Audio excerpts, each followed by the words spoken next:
Okay, so get this. There's a financial event that's been brewing for 30 years in Japan, and it's starting to boil over. The incredible thing is, it could create the exact problem that XRP was built to solve.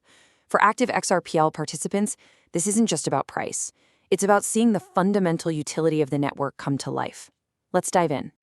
For decades, there's been this silent engine powering global markets, and it's all been coming from Japan. But now, that engine is sputtering and going into reverse, and you better believe it, it's sending shockwaves through the entire financial system.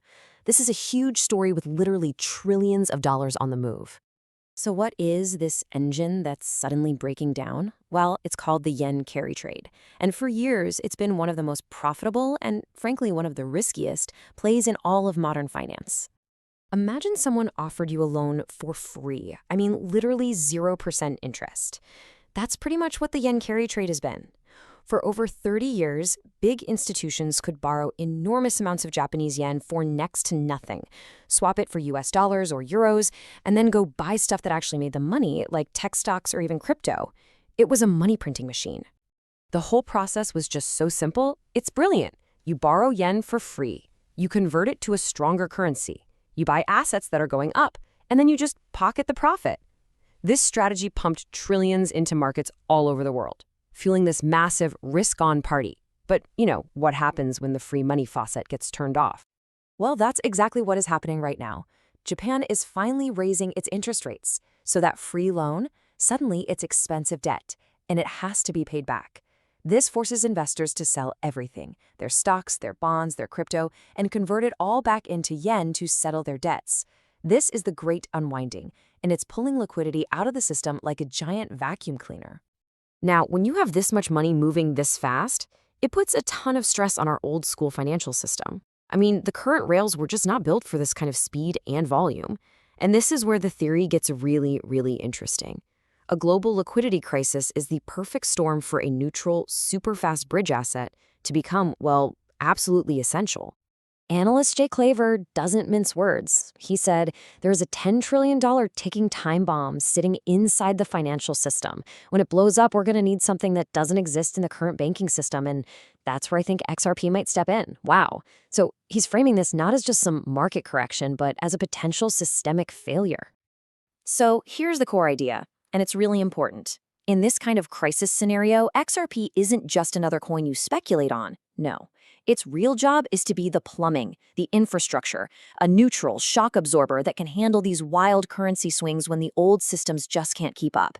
It's designed to prevent the whole thing from grinding to a halt. So what could this actually look like in terms of value? Well, an analysis from Good Evening Crypto laid out 3 possibilities. Scenario 1, if just 10% of Japan's normal cross-border trades use XRP for on-demand liquidity, that could imply an $8 to $15 value. Scenario 2, if $1 trillion from this carrier trade unwind hits the ODL rails in an emergency, the math suggests a price of $20 to $40. And in the biggest scenario, where XRP becomes major infrastructure, we could be looking at $60 to $100. Okay, those are some mind-bending numbers for sure, but these are all huge macro theories. So the real question is, what does all this potential volatility and utility actually mean for those of us who are on the XRPL today, actively participating? This is where you see the huge difference between just speculating and actually participating.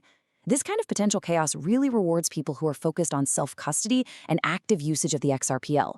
Smart participants, like the folks in the xrptipteam community, get the true value comes from being part of the network, not just watching the price charts go up and down. Now, this whole yen carry trade story isn't happening in a vacuum. It's actually unfolding alongside another massive shift in finance.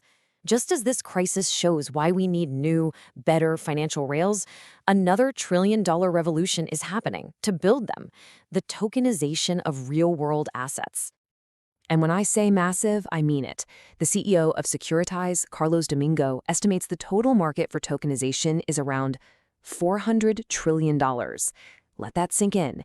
This isn't some niche crypto thing anymore. This is the future of the entire capital markets. And it's not just talk. The biggest players on Wall Street are already making their moves. You've got BlackRock, JP Morgan, and right here on the XRPL, we're seeing huge partnerships like Doppler Finance and SBI Ripple Asia pushing this forward. Even the regulators are starting to give the green light. The momentum is real. So why is this such a big deal? Well, to put it simply, tokenization is like a massive software update for our entire financial system's plumbing. It's taking these old, slow, clunky ledgers and moving them onto a modern blockchain. It cuts out the middlemen, it lowers costs, and it makes everything way more efficient. Okay, so we have these two giant shifts happening at once, a potential liquidity crisis and the rise of tokenization. But for any of this to really take off, we still need two final pieces to fall into place: regulatory clarity and easy access for the big institutions. And that access, it's already lining up at the door. I mean, just look at the size of the players waiting to offer XRP products. You've got CoinShares, 21 shares, but then you see WisdomTree, a monster firm that manages over $109 billion. The institutional demand is there, just waiting for the starting gun. And that starting gun is getting closer. In the US, we're expecting major regulatory frameworks like the Clarity Act to land sometime in early 2026. This is exactly the kind of clear rulebook that institutions need before they can jump in with both feet. And really, this brings us back to the main point.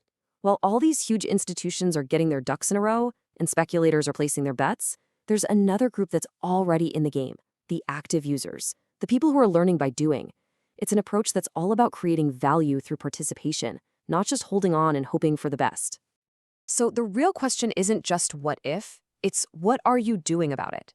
If you're ready to move beyond just passively watching and you want to learn how to accumulate XRP through self-custody and actually participating on the ledger, there is a community building this future right now. You can learn more at xrptipteam.com. Definitely go check it out.